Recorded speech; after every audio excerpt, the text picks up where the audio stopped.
हे मेरी प्यारी प्यारी वाईटी फैमिली, कैसे हो आप लोग? तो मैं आज आप लोगों के साथ आपके बालों का झड़ना और बालों में रूखापन या जितनी भी बालों की आपकी समस्याएं हैं, मैं उन पे आज बात करने वाली हूँ। और मैं बालों की इन समस्याओं के उस डार्क साइड पे जाऊँगी जिस साइड कोई नहीं जाता है। शायद जो चीज़ें मैं आज आपको इस वीडियो में बताने वाली हूँ वो आप लोग को कोई जल्दी नहीं बताएगा, क्योंकि उसे अपने ब्रांड का प्रमोशन करना है, इसलिए लोगों को पीआर चाहिए, तो आपको वो सच्चाई नहीं बताएँगे। बट मैंने सोचा मुझे ये वीडियो बनाना चाहिए, मैं भी बहुत परेशान हो चुकी हूँ इन सारी चीज़ों को यूज़ कर के, तो मैंने सोचा मेरे लिए ये वीडियो बनाना इम्पोर्टेंट है। तो चलिए वीडियो को स्टार्ट करते हैं। तो मैं आज आप लोगों के साथ एक बहुत ही इम्पोर्टेंट टॉपिक पे बात करने आई हूँ। मैं आज आप लोगों को आपके बालों का झड़ना, रूखापन और जो आपके बालों में एकदम शाइन नहीं रहती, उन सारी चीज़ों के बारे में आज बात करने वाली हूँ। आपके बालों की सभी समस्याओं के बारे में मैं आज आप लोगों के साथ कुछ चीज़ें शेयर करूँगी। एक न्यू व्लॉग लेके आ चुकी हूँ। तो मैं अपने इस ब्लॉग में आप लोगों के साथ आप लोगों के बालों की जो भी समस्याएँ हैं, बालों का झड़ना, रूखापन और भी बहुत सारी समस्याएँ होती हैं। बालों में जो रूसी हो जाती है, काफ़ी सारी समस्याएँ होती हैं, डैंड्रफ का होना, उन सारी समस्याओं के उस डार्क साइड पे बात करूँगी जो कि शायद कोई नहीं करता होगा, क्योंकि लोगों को अपने ब्रांड के प्रोडक्ट की मार्केटिंग करनी होती है और लोगों को जो भी प्रोडक्ट रहते हैं उनका उनको पैसा मिलता है, इसलिए वो आप लोग को ये सारी चीज़ें नहीं बताएँगे, वो तो बाज़ार की चीज़ें आप लोग को बताएँगे। जितना हो सके आप बाय कीजिए बाहर की चीज़ें। बट मैं आज आप लोग के साथ कुछ शेयर करने वाली हूँ इस वीडियो में। ऐसा नहीं है कि आपको सारी चीज़ें घर की ही यूज़ करनी होती हैं, कभी-कभी ज़रूरत लगती है बाहर की चीज़ों को यूज़ करने के लिए। कुछ प्रॉब्लम्स होती हैं जो जिनको मार्केट के जो प्रोडक्ट्स होते हैं कॉस्मेटिक के, वही उन चीज़ों से फ़ाइट कर सकते हैं। बट कुछ चीज़ें ऐसी भी होती हैं जिनको आप घर की चीज़ों से भी इम्प्रूव कर सकते हैं और काफ़ी सारी चीज़ें होती हैं। तो स्टेप बाय स्टेप मैं आज आप लोग के साथ शेयर करूँगी उन सारी चीज़ों को, जो कि शायद मुझे आप लोग के साथ शेयर करना चाहिए, इसलिए मैं शेयर कर रही हूँ। तो चलिए वीडियो को स्टार्ट करते हैं।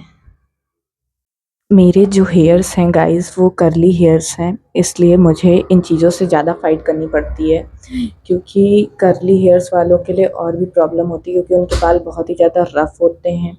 किसी-किसी के सॉफ्ट भी होते हैं, बट मैंने ज़्यादातर जितने लोगों को देखा उनके बाल रफ़ ही होते हैं कर्ली हेयर्स में, और उनको आप जितना कंघी करोगे वो उतना ही ख़राब होते हैं। तो आप जब वॉश करने से पहले उनमें कंघी लगा सकते हो, वॉश करने के बाद आपको उन बालों में कंघी नहीं लगानी चाहिए। सीरम है, आप सीरम लगा के अपने हाथों से उनको डिटैंगल कर लो, बट उनमें कंघी मत लगाओ वॉश करने के बाद, क्योंकि उससे ज़्यादा प्रॉब्लम्स होती हैं। अब अगर नहीं चल रहा है तो आप लगा सकते हो कंघी, बट कंघी लगाने से ज़्यादा प्रॉब्लम्स होती हैं, फ्रिज़ी हो जाते हैं बहुत ही। वैसे आप वॉश करते टाइम कंघी करके आप उनको कर्ल के बाउंड उसमें आप पंच में बना सकते हो, तो उससे वो रुके रहते हैं, काफ़ी टाइम तक चल जाते हैं। और काफ़ी सारे प्रोडक्ट्स भी आते हैं मार्केट में जिनको आप यूज़ कर सकते हो उनको लॉन्ग टाइम के लिए रखने के लिए। तो मैं कुछ स्टेप इस वीडियो में बताने वाली हूँ आप लोग को, जो कि आप लोग के बालों की ग्रोथ के लिए और आपके बालों की अच्छी हेयर ग्रोथ के लिए, जो भी प्रॉब्लम्स होती हैं बालों में, उनके लिए बहुत इम्पोर्टेंट है। क्योंकि मैंने इतने दिन तक बहुत सारी चीज़ें फेस की हैं, क्योंकि मेरे बाल कर्ली थे और मुझे बहुत लास्ट में जाके बहुत टाइम बाद मुझे कुछ प्रोडक्ट्स, जो सच में जेन्युइन रिव्यू मैं जिन प्रोडक्ट्स का दे सकती हूँ, वो प्रोडक्ट मुझे लगे कि मुझे ये यूज़ करना चाहिए था। और अगर मैंने वो पहले यूज़ किया होता तो मेरी कुछ कंडीशन बालों की और भी अच्छी हो जाती। वो तो धीरे-धीरे मैंने बहुत इम्प्रूव किया है, तो मैं आपको वो सारी चीज़ें बताऊँगी। और कुछ स्टेप हैं जिनसे आप अपने बालों की हेल्थ को अच्छा कर सकते हैं। तो चलिए स्टार्ट करते हैं। स्टेप नंबर फर्स्ट है गाइस, आपकी जो मोस्ट इम्पॉर्टेंट स्टेप है आपकी लाइफ में, आपकी हेयर्स के लिए ही नहीं, आपकी स्किन के लिए, हेयर्स के लिए और नेल्स के लिए, आपके मतलब जो भी समस्याएं होती हैं आपकी स्किन, हेयर, नेल्स की जो भी प्रॉब्लम्स होती हैं, उनके लिए वो बहुत ही अच्छी चीज़ें होती हैं, जो कि उनको अच्छा करती हैं, बनाती हैं उनको अच्छा। इसलिए आप लोग को उन सारी चीज़ों को यूज़ करना चाहिए। तो मेन जो सबसे इम्पोर्टेंट टॉपिक है के लिए वो इम्पोर्टेंट टॉपिक है कि आपकी डाइट। सबसे ज़्यादा इम्पोर्टेंट है आपके लिए आपकी डाइट। तो आपकी हेयर ग्रोथ में आज में जो सबसे ज़्यादा इम्पोर्टेंट टॉपिक है वो है डाइट, जो कि आप लोगों को बहुत ही अच्छे से आपकी बालों की हेल्थ के लिए सबसे ज़्यादा इम्पोर्टेंट, मोस्ट इम्पोर्टेंट जो है वो है आपकी डाइट। अब डाइट में आप कौन-कौन सी चीज़ें अपने ऐड कर रहे हो जिससे आपके बालों में बाल आपके इम्प्रूव होंगे और हेल्थ अच्छी होगी, उसके लिए काफ़ी सारी चीज़ें होती हैं। तो मैं 2-3 चीज़ें आप लोगों के साथ शेयर करती हूँ जो कि आपके बालों में बहुत ही अच्छे से वर्क करती हैं। जिंक और बायोटीन, ये 2 मेजर सप्लीमेंट होते हैं आपके, जो भी आपको अपनी डाइट में इंक्लूड करना चाहिए। आप इसके लिए सप्लीमेंट टैबलेट्स भी ले सकते हैं, वरना आप इसके रिसोर्सेज का भी यूज़ कर सकते हैं। बायोटीन के लिए आपको अखरोट की बहुत नीड होती है। अखरोट अगर आप कंज्यूम करते हैं तो आप उससे आपको बायोटीन मिलता है और बहुत ही अच्छा रहता है। जिंक के लिए भी काफ़ी सारी चीज़ें होती हैं, काजू होती हैं, काजू होता है और बहुत सारी चीज़ें हैं जो जिंक के लिए आपके लिए अच्छी होती हैं। और गाइस, अगर आप लोग को अपने बालों की हेल्थ को अच्छा करना है तो बहुत सारी ग्रीन वेजिटेबल्स हैं जिनको आपको अपने डाइट में ऐड करना चाहिए। कर्ड ऐड करना चाहिए। कर्ड बहुत ही मतलब अच्छा होता है आपकी हेल्थ के लिए, तो कर्ड आपको ऐड करना चाहिए अपनी डाइट में। और आपको डाइट बहुत अच्छे से लेनी चाहिए। डाइट जितने अच्छे से आप लोगे, इनर इम्प्रूवमेंट बहुत इम्पॉर्टेंट होता है। तो आप जब अंदर से अपनी हेल्थ को इम्प्रूव करोगे, अपने बालों की हेल्थ को, तो वो बहुत अच्छा इम्प्रूवमेंट होता है। क्योंकि आप ऊपर से कुछ भी चीज़ें लगा लो, अगर आपकी हेल्थ अंदर से अच्छी नहीं है, आपके बालों की कंडीशन, तो फिर वो ग्रोथ उसमें नहीं हो सकती है। और फिर ऊपर से लगाने के लिए तो आप उसमें कुछ भी लगा सकते हो। तो चलिए स्टार्ट करते हैं सेकंड टॉपिक। तो सेकंड स्टेप में मैं आप लोग को बताने वाली हूँ कि आपको अपने हेयर की केयर कैसे करनी होती है। हेयर केयर रूटीन बताने वाली हूँ जो कि बहुत इम्पोर्टेंट है। तो हेयर केयर में सबसे फर्स्ट आता है कि आपकी स्कैल्प क्लीन रहनी चाहिए। आपके स्कैल्प पे डैंड्रफ नहीं होने चाहिए या गंदगी नहीं होनी चाहिए, जिससे बहुत ही दिक्कत होती है, फिर आपके बालों में ग्रोथ नहीं हो पाती है। इसलिए आपको अपनी स्कैल्प को क्लीन रखना चाहिए। और गीले बालों में कंघियाँ नहीं लगानी चाहिए। गीले बालों में जब आप लोग कंघी लगाते हैं तो उसमें डैमेज होता है, स्प्लिट एंड्स होते हैं, इसलिए। और अपनी बालों की जो रूट होती है उसको आपको बहुत ड्राई भी नहीं रखना चाहिए और बहुत ऑयली भी नहीं रखना चाहिए। आप लोग को ऑयल हल्का अपने स्कैल्प में ज़रूर अप्लाई करना चाहिए। अगर आप अप्लाई कर सकते हो, आपको इरिटेशन नहीं होती, तो अप्लाई करना चाहिए।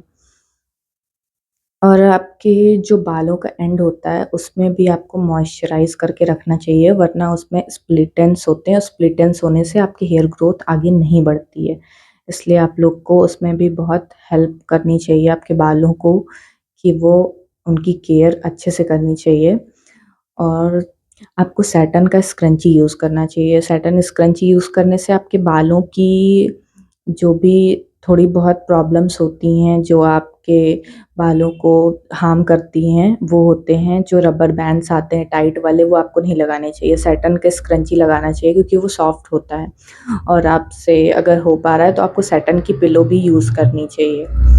बन नहीं बनाना चाहिए आपको, टाइट बन नहीं बनाना चाहिए। आप लूज़ बन बना सकते हो या लूज़ ब्रेड बना सकते हो। आपको टाइट ब्रेड भी नहीं बनाना चाहिए। और रात में आपको सोते टाइम अपने बालों को एकदम फ्री रखना चाहिए। उनको जूड़ा बना के नहीं सोना चाहिए, वरना वो ख़राब होते हैं। इसलिए आपकी जो बालों की हेल्थ होती है वो अच्छी होती है इससे, इन सारी रूटीन को फॉलो करने से। और एक सीरम आपको यूज़ करना चाहिए। अगर आपको हेयर ग्रोथ चाहिए तो आप रोज़मेरी वाटर भी यूज़ कर सकते हैं। रोज़मेरी वाटर बहुत ही इम्पोर्टेंट होता है जो आपके बालों में हेयर ग्रोथ को बूस्ट करता है। आप चाहें गाइस, आपको घर पे जो भी चीज़ें हैं उनसे अगर आप नहीं खा पा रहे हैं उनको, तो आप ये सप्लीमेंट भी ऐड कर सकते हैं। और ये सप्लीमेंट मैं इस टाइम यूज़ कर रही हूँ। इसमें 60 टैबलेट हैं। ये आपके हेयर के लिए, स्किन के लिए और नेल्स के लिए बहुत ही अच्छा होता है। इसमें गाइस बायोटीन है, जिंक है, काफ़ी सारी चीज़ें हैं। तो इसे आप यूज़ कर सकते हैं अपने बालों की हेयर ग्रोथ के लिए। और रोज़मेरी वाटर भी यूज़ कर सकते हैं। और शैम्पू आप आंवला, रीठा, सिकाकाई वाला भी यूज़ कर सकते हैं, वरना आपको जो भी शैम्पू सूट करता हो आप वो शैम्पू यूज़ कर सकते हैं। शैम्पू हमेशा पानी में डाइल्यूट करके तभी लगाना चाहिए अपने स्कैल्प पे।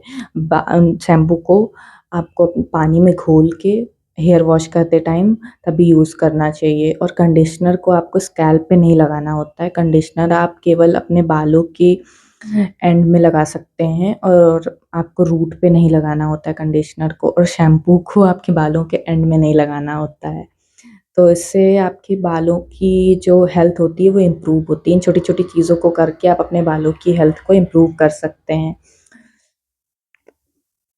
और जो मोस्ट इम्पोर्टेंट है वो है आपकी नींद। आपको डाइट भी अच्छी रखनी होती है अपनी, और अपनी नींद भी पूरी करनी होती है। आपको 8 घंटे की नींद लेना बहुत इम्पोर्टेंट है आप लोगों के लिए, आपके हेयर ग्रोथ के लिए, हेयर हेल्थ के लिए आपको नींद बहुत इम्पोर्टेंट है।